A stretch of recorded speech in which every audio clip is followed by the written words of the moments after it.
এই ছবিটা শুধু বাঁশপাতা দিয়ে বানানো একটা ছোট্ট ঘর না, এটা একটা মানসিকতার ছবি।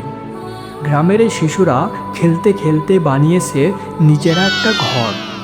কারো শেখানো নেই, কোনো বইয়েও নেই, কখনো ক্লাসেও শেখানো হয়নি। তবুও আছে কিছু বানানোর আগ্রহ। এটাই মানুষের আসল শক্তি।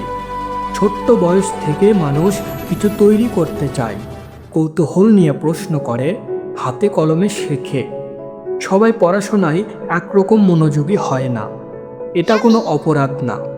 কিন্তু যারা পড়ায় দুর্বল, তারা যদি এই বানানোর নেশা, এই কিছু করার আগ্রহটা ধরে রাখতে পারে, তাহলে তারাই একদিন সবচেয়ে দক্ষ হয়ে ওঠে।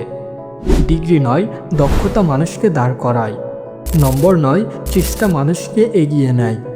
আজ যে শিশুটি পাতার ঘর বানাচ্ছে, কাল সে হতে পারে কারিগর, ইঞ্জিনিয়ার, ডিজাইনার কিংবা উদ্যোক্তা।